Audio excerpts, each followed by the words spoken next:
자, 헌법 히어로와 함께 헌법을 좀 더 들여다보는 헌법 언박싱. 오늘 함께 얘기해볼 기본권은 저는 이렇게 한마디로 표현을 하겠습니다. 아, 제발 제 말 좀 들어주세요. 랄까? 좀 당황하셨죠? 좀 더 정중한 표현으로 하면 국민으로서의 권리나 이익이 침해당하거나 침해당할 우려가 있을 때 국가에게 적극적으로 이를 바로잡아달라고 요청할 수 있는 권리. 뭔지 아시겠죠? 네. 요청. 네. 뭔지 아시겠죠? 네. 네. 헌법에서 말하는 청구권. 청구권. 네. 어떤 권리인가요? 딱 맞아요. 내 말 좀 들어주세요란 말이 정확한 것 같거든요. 얘는 왕이 있어도 나 어디 그렇죠. 전하. 그 왕 앞에 가가지고 잘 보이는 정확한 거에- 거였군요. 네, 정확합니다. 국가에 대해서 뭔가를 요구하는 그런 권리예요. 그래서 요구하는 어떤 수단적이고 절차적인 권리라고 보통 얘기를 많이 합니다. 우리 헌법에는 제일 먼저 나오는 게 청원권이에요. 모든 국민은 법률이 정하는 바에 따라서 국가기관에 문서로 청원할 권리를 가지는 거거든요. 그래서 뭐 대표적인 게 뭐죠? 뭐 국민신문고 이런 것도 대표적인 거고요. 그리고 모든 국민은 이제 헌법과 법률이 정한 법관에 의해서 재판을 받을 수 있는 권리도 있고요. 또 형사 피의자나 피고인이 구금되었다가 무죄 판결이 나왔을 때 또는 뭐 재심 청구로 무죄 판결이 나왔을 때 이런 거 많이 보시잖아요. 그때 구금되어 있던 기간 동안 형사적으로 보상을 청구할 수 있는 형사 보상 청구권도 있고요.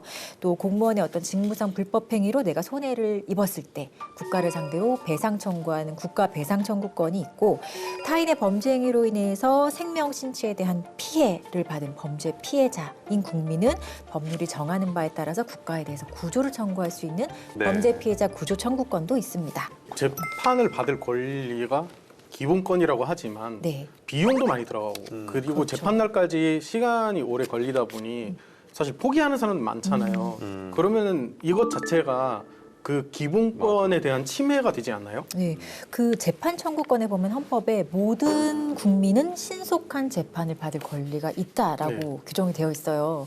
그런데 이 신속하다라는 게 어느 정도의 기준인지는 사실 헌법적으로는 딱 그 기준을 두고 있지는 않습니다. 결국에는 어떤 사건의 난이도라든지 그 당시 뭐 접수되었던 사건의 양 뭐 이런 여러 가지를 고려할 수밖에 없다라는 게 현실적인 판단인데 민사소송법에는 이런 규정도 있어요. 종국 판결은 소재기 이후부터 5개월 이내에 끝나야 한다라는 규정이 있거든요. 그런데 실제로는 뭐 5개월 안에 끝나는 경우 거의 없습니다. 50개월도 걸리고요. 예, 굉장히 오래 걸리기 때문에 이건 민사소송법 규정이 뭐 잘못된 것이냐 그런 건 아니라 훈시 규정 정도로만 이해를 하고 있고 5개월 내에 끝나지 않았다라고 해서 헌법상 신속한 재판을 받을 권리를 침해했다 이렇게 보지는 않습니다. 네, 그렇군요. 뭐 잠깐 짚어봤지만 모든 기본권이 그렇듯이 보기에는 단순해 보여도 헌법 한 줄 한 줄 정말 깊은 또 많은 의미가 담겨 있습니다. 청구권도 마찬가지일 텐데요. 과연 우리 생활 속에서 어떻게 작동하는지 구체적인 판례들을 통해서 알아보도록 하겠습니다. 자, 함께할 오늘의 헌법 히어로를 소개해드리겠습니다. 대한민국의 대표적인 헌법학자로서 헌법과 관련된 현안에 대해서 적극적인 목소리를 내온 분입니다.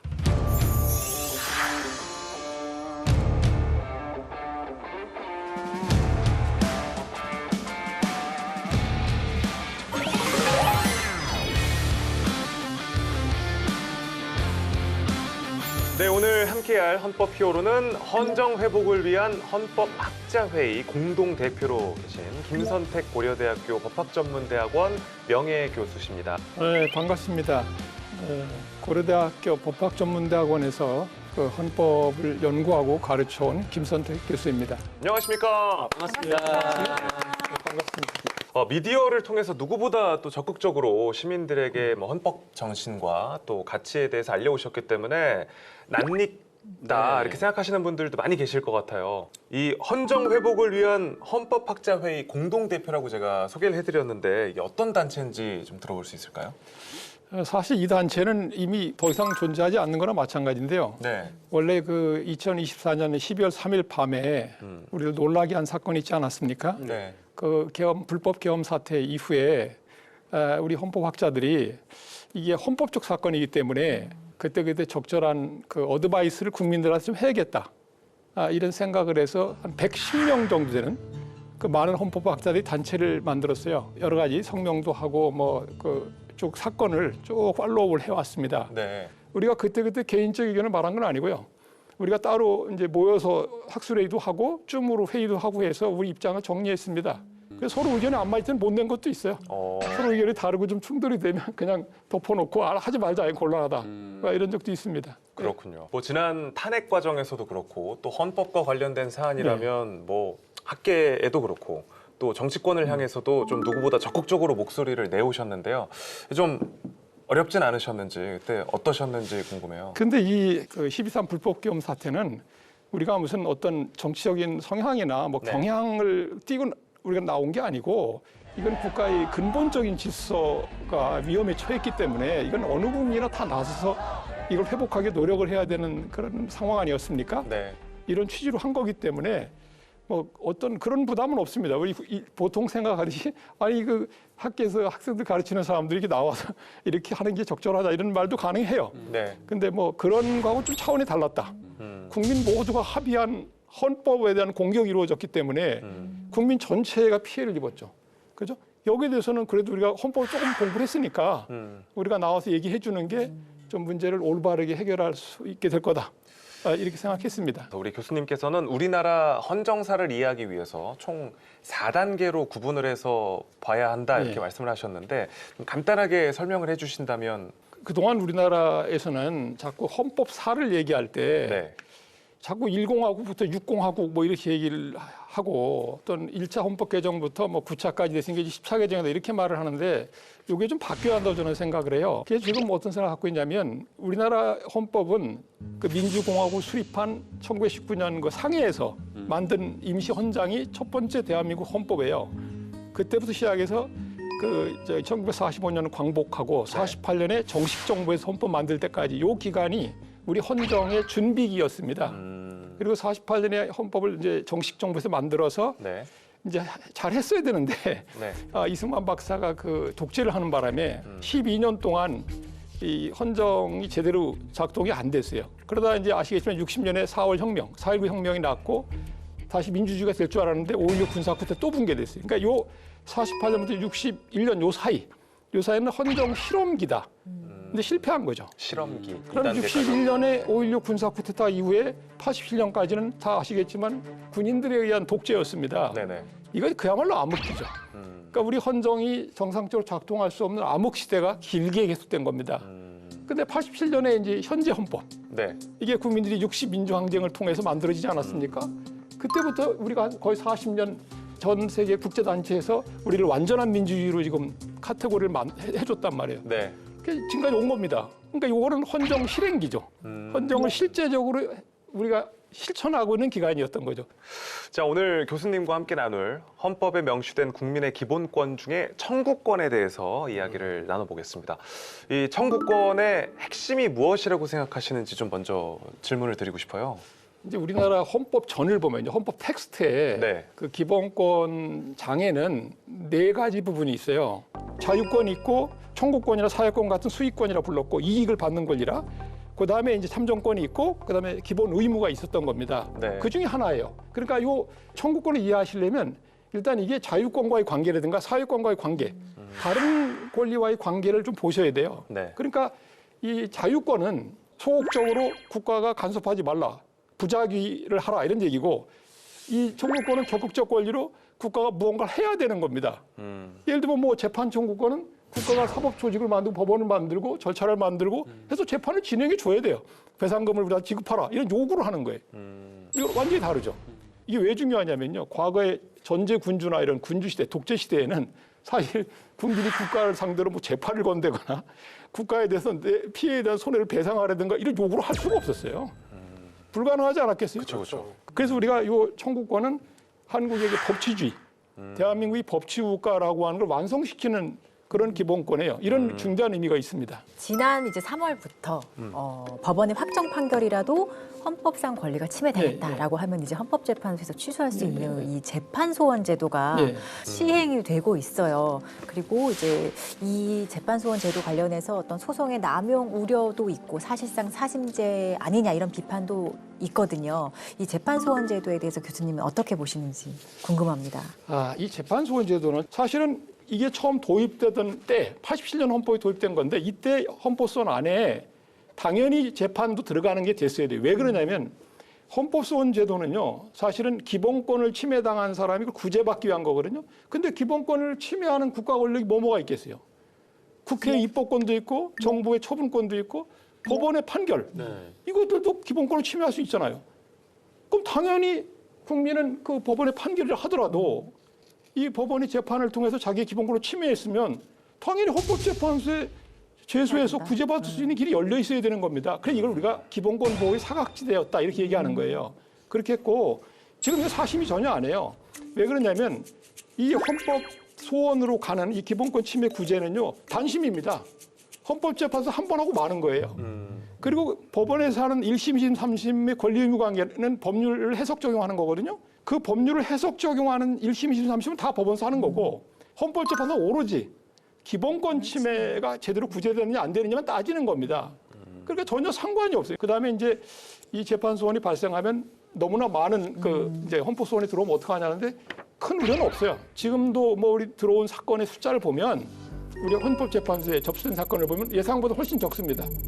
저것뿐만 아니라 지금까지 그 들어온 사건이 70몇 건을 다 각하했어요.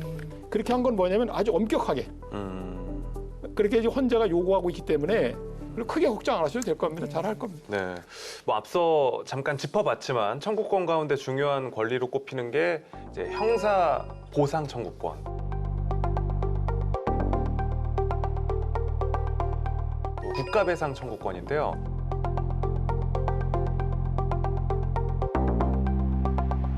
이 두 청구권이 어떤 차이가 있는지 쉽게 이거는 아니 이거 되게 쉽게 할 수 있어요. 왜냐하면 이건 완전히 다른 거예요. 이 권리 자체가 완전히 달라요. 그러니까 형사보상 청구권은 뭐냐면 자기가 아무 죄도 없는데 경찰이 잡아가서 구속을 한단 말이에요. 또는 재판했는데 유죄가 돼가지고 또 교도소에 가서 감금해서 이제 수용을 한단 말이에요. 그럼 신체의 자유를 뺏겼잖아요. 신체의 자유를 뺏겼어요. 그쵸. 그죠? 근데 나중에 다시 재판이 무죄로 끝났어. 예컨대. 그럼 억울할 거 아닙니까? 나 억울하죠. 무죄인데 어떻게 나를 감옥에 가둬놔가지고 사회생활도 못하고 집안도 이상하게 되고 그러니까 이거 어떻게 그런데 우리 경찰이나 법원에서는 아니 어떻게 우리가 맨날 죄 지은 놈만 할 수 있어요. 하다 보면 그렇게 그럴 수도 있지. 뭐 실수할 수도 있지. 실수라고 할 수 있나 모르겠어. 아니 사법 수사라고 하는 거는 범죄 혐의가 있으면 무조건 해야 되기 때문에 진짜 유죄인지 무죄인지 해봐야 하는 거 아닙니까? 네. 국가는 적법적인 형사사법 작용을 했는데 거기서 이게 억울한 사람이 생긴 거야. 네. 그럼 이거 어떻게 해야 됩니까? 그러니까 이걸 구속한 기간을 계산해가지고 하루에 얼마 정도의 돈을 벌 수 있다 가지고 곱하기 해가지고 물어내라 이렇게 나오는 게 형사보상 청구권이에요. 그게 형사보상 네. 청구권이고 국가배상. 국가배상은 전혀 달라요. 국가배상 청구권을 주장하려면 국가가 불법을 했어야 돼. 고의과실로. 국가 공무원이 고의나 과실로 위법한 행위를 저질러서 네. 그 개인에게 손해가 발생했어야 돼요. 아. 그리고 이런 불법 행위하고 손해 사이에 인과관계가 있어야 됩니다. 그러면 거기에 해당되는 손해액을 물어줘야 돼요. 그럼 다른님 깜짝 놀랐어요. 말씀 끊어서 죄송합니다. 갑자기 궁금해졌습니다. 예. 그럼 국가 권력에 의한 그런 피해 사건들 중에 형사 보상 청구권과 이제 국가 배상 청구권 방금 이야기했던. 네, 네. 모두 해당되는 사건들도 있어요. 그렇죠. 그럼 그때 둘 다 이렇게 동시에 청구할 네. 수 있을까요? 근데 순서대로 예. 되게 하죠. 형사보상 둘 다 할 수 있어요? 할 수 있습니다. 어. 형사보상 청구를 하고 그 보상 청구 결정을 받은 때는 바로 보상금을 받아야 돼요. 혹시 그런 사례가 있었나요? 아 그런 사례 많이 있습니다. 우리 한국에는 이제 그런 국가 불법 행위가 많이 저질러져 가지고 그런 큰 사건들도 있어요. 그러니까 이제 그중에 과거사 사건 같은 게 이제 큰데 이제 과거에 이제 그 우리 국가기관이 불법적으로 이제 그런 형사 사법 작용을 했잖아요. 그죠? 삼천교육대 같은 삼천교육대도 있고 뭐 이번에 제주 4.3 사건을 비롯해서 뭐 있지 않습니까? 이것저것.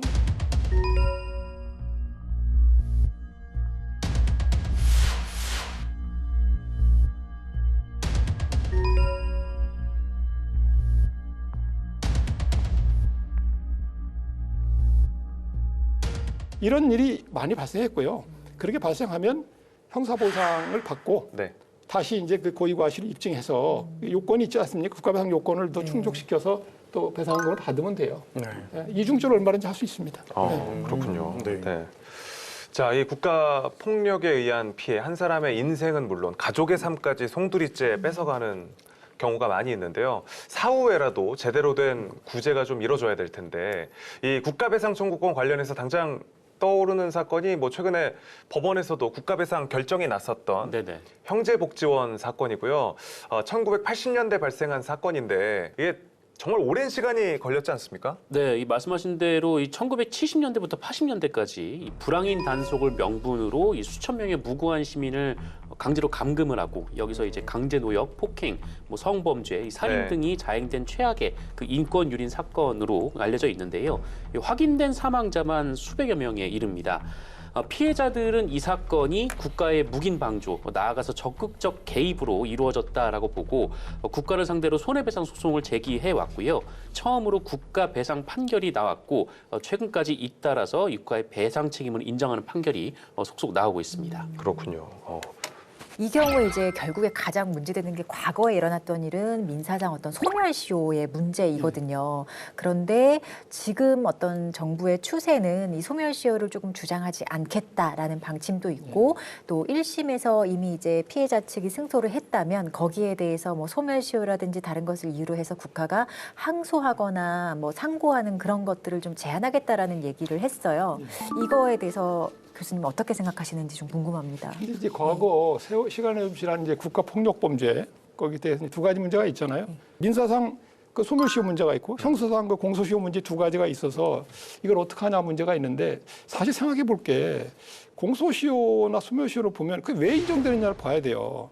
근데 그거는 일반 국민의 경우에 그 국민이 어떤 시효가 있을 때 그죠? 너무 그 시효가 하나도 없으면 어떻게 되겠습니까? 계속 불안정하잖아요. 네. 법치도 불안정해지고 또 뭐 이 증거도 다 없어지잖아요. 시간이 흘러가면. 그러니까 여러 가지 문제가 있으니까 그걸 정해놓은 것 뿐인데 국가가 그걸 주장해도 되겠는가? 국가가 폭력을 저질러 놓고 자기가 그런 어떤 시효의 혜택을 본다는 건 좀 이상하잖아요. 그건 애초부터 좀 잘못된 거예요. 국가의 폭력 범죄에 대해서는 공소시효로 사실 배제하는 게 옳다는 거고 실제 우리나라 사례가 있어요. 우리 5.18 특별법 같은 거 보면요. 그때는 뭐 그 공소시효 그 이미 도가 되는데도 그리고 친위부역자 재산환수법에 대해서도 그 특별법도 옛날에 끝났을 거 아닙니까? 그 소멸시효 문제인데 다 끝났지만 그 소급해서 다 하지 않았습니까? 이런 식으로 특히 이제 국가폭력범죄는 반인권적이고 반인도적인 행위이기 때문에 여기서 우리가 이 시효의 이익을 부여할 필요는 없다 생각이 들고요. 끝까지 책임 추궁을 하는 그런 전통을 세워놔야 그런 일이 다시는 없을 거다. 네. 오늘 궁금하신 게 많네요. 예. 한 난리 번 더? 났어요. 난리 났어요. 예. 그 만약에 공무원이 실수를 해서 제가 피해를 입었다. 예. 실제로 그런 상황이 있잖아요. 그러면은 저라는 시민이 공무원의 과실을 증명하기가 쉽지 않잖아요. 그럼 실효성이 있는 거 맞아요? 이제 그게 문제인데 예.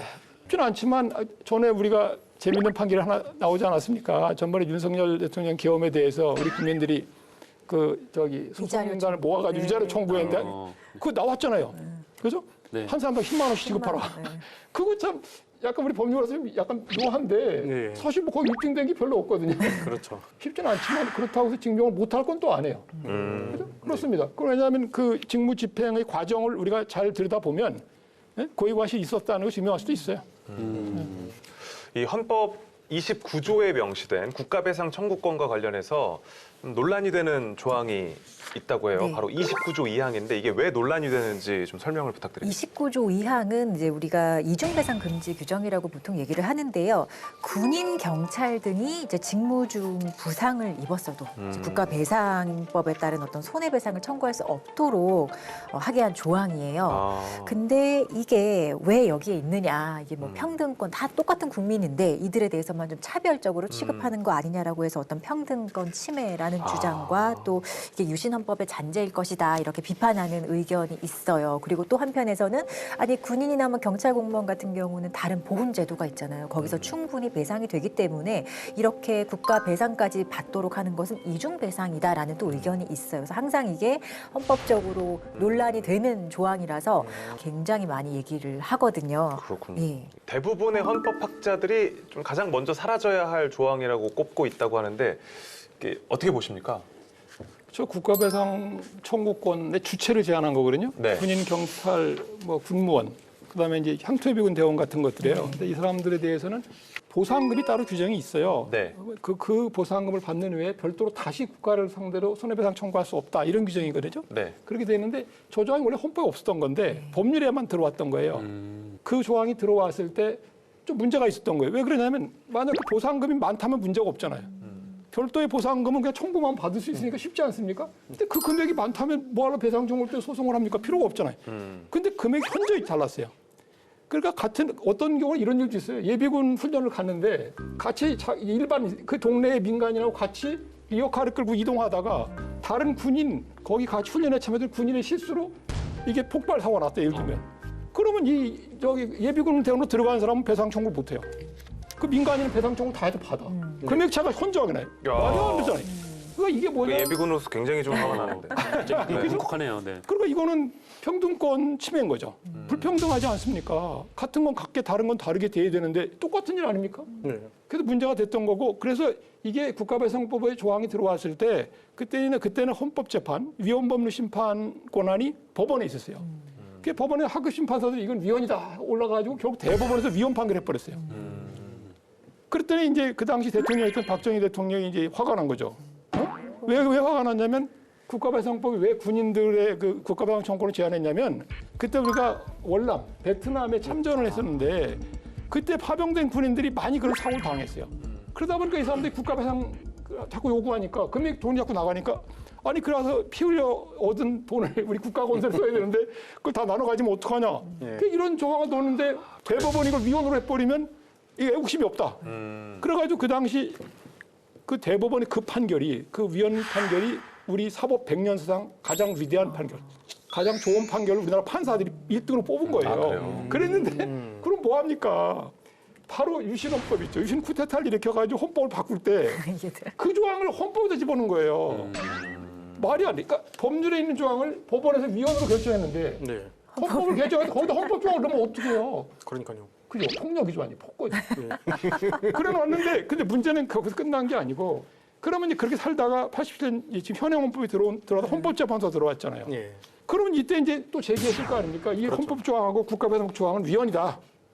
헌재가 뭐라고 판결해 버렸냐면, 국가배상법에 있는 그 군인하고 경찰하고 군무원들 배제한 이 조항은 헌법에 똑같은 내용이 들어있다 이거예요. 그래서 그리고 위헌이라 할 수는 없다는 거지. 똑같으니까. 그럼 헌법 조항도 그럼 위헌 아니냐 했더니 헌법 조항을 심사할 권한은 왜 또 없다. 아니 이게 너무 이상한 판결 아닙니까? 물론 법리적으로는 그럴 수도 있을 수 모르지만 우리가 기대하기에는 너무 못 미치는 거예요. 그렇죠. 저는 사실은 이 조항은 정말 독소 조항이고 정의에 반하는 조항이에요. 그게 지금까지 우리나라에 나와 있는 수많은 헌법 개정안들에 다 삭제돼 있습니다. 전부 다. 그러니까 이 헌법 개정안은 반드시 없애야 될 조항이에요. 그렇군요. 자, 우리 또 두 분은 청구권과 관련해서 뭔가 좀 기본권으로서 강화됐으면 하는 점이 있는지 먼저 우리 기자님 있으십니까? 이게 뭐 어떤 뭐 배상 보상을 받거나 아니면 재판을 받거나 이게 그 국민의 입장에서는 시간이나 비용이 너무 많이 들다 보니까 또 민사 재판 같은 경우에는 또 거의 70%가 변호인 조력을 못 받는다 뭐 이런 보도도 있더라고요. 네. 그래서 앞으로는 이제 좀 빠른 재판과 좀 간편한 재판을 위해서 더 중재판 같은 것도 고려해볼 수 있지 않을까. 온라인 좀 하고 있나요? 영상 재판 하고 이미 하고 있어요? 네. 이제 좀 활성화하고 있어요. 제가 이거 몰랐네요. 네. 좀 옳은 말씀이에요. 왜냐하면 이제 재판 청구를 있으면 뭐 합니까? 좀 편하게 네. 그럼요. 활용할 수 있게. 누구나 저 돈과 상관없이 자기 권리를 구제받을 수 있게 재판을 이용할 수 있어야 되는 거예요. 맞습니다. 네. 네. 재판도 서비스. 했습니다. 좀 그랬군요. 네. 야, 근데 진짜 참 학자신 게 헌법 얘기를 이렇게 재밌게 또 하시는 게 재밌어요? 아니 재밌나 쏙쏙 들어오는데요. 하나도 안 네. 재밌네. 헌법은 흥미롭습니다. 예. 헌법 조항은 1조부터 끝조까지 다 역사가 있어요. 스토리. 그렇죠. 히스토리뿐만 아니라 스토리가 있어요. 네. 그냥 된 건 하나도 없습니다. 지금 뭐 종이 한 장 없이 말씀을 그냥 쭉 이렇게 재밌게 하시는데 제가 봤을 때 헌법 책에다가 손을 대면서 이게 정보가 잘 전달돼. AI. 이렇게 선서하듯이 이거 유선 전달이 되는 것 같아요. 그러니까 헌법에 대다하신 거예요. 네. 네. 헌법의 기본권 중에서 청구권에 대해서 얘기 나눠봤는데요. 기본권을 지키기 위한 기본권으로 청구권이 제 역할을 하기 위해서는 어떤 부분들이 좀 강화돼야 된다고 보시는지 궁금합니다. 원래 이제 이 청구권 중에 제일 중요한 게 청구권하고 재판 청구권이에요. 네. 가장 중요한 그 중심에 있습니다. 근데 청원권이라는 건 뭐냐면 국민이 원하는 걸 국가기관에 대해서 의견이라든지 희망이라든지 뭐든지 할 수 있어요. 공무원 파면하라고 청원할 수도 있고 무슨 법률을 만들려고 청원할 수도 있고 그죠? 의견을 또 내서 뭐 할 수도 있는 거거든요. 그럼 국가는 이 청원이 행사되면 그걸 다 수리해서 반드시 수리해서 심사해서 결과를 통지할 의무가 있습니다. 네. 아예 청원법에 자세한 규정이 있어요. 근데 그동안에 보면 이제 우리가 또 뭐가 들어왔냐면 이제 온라인 세상이 되니까 온라인 국민청원 제도를 활발히 하고 있지 않습니까? 그러니까 뭐 청와대에서도 하고 뭐 국회에서도 하고 하지 않습니까? 그래서 저는 이 제도를 더 원활하게 앞으로 활성화시켜서 하면 좋겠다 이런 생각이 들고요. 그다음에 재판 청구권 문제는 우리 재판이 그동안 국민에게 충분한 사법 서비스를 제공하지 못했다는 생각이 좀 듭니다. 사실 청구권은요. 그 국가에 대해서 공적 서비스를 요구하는 거예요. 네. 퍼블릭 서비스에 잘해달라고 요구하는 건데 과연 법원의 재판이 그동안 그렇게 이루어졌는가? 이 부분에 대해서는 좀 반성을 좀 해야 될 것 같고 그래서 이제 철저하게 좀 사법제도를 개혁을 해서 국민들이 언제든지 재판 청구권 행사했을 때 그게 유효하게 효과적으로 돈이 있든 없든 구제받을 수 있게끔 좀 많이 개선돼야 한다 이런 생각이 들고요. 그러니까 국가가 국민을 위해 봉사하는 조직으로 계속 있느냐 이거 의문인 겁니다. 사실은 우리가 주장을 해야 돼. 우리 국민들이 충분히 제대로 활용할 수 있게끔 제대로 정비해서 잘 알릴 필요가 있다 이런 생각이 듭니다. 재판 청구권, 형사 보상 청구권, 그리고 국가 배상 청구권까지 김선택 교수님과 함께 헌법에 명시한 청구권에 대해서 얘기 나눠봤습니다. 자, 오늘 함께해 주셔서 고맙습니다. 감사합니다. 감사합니다.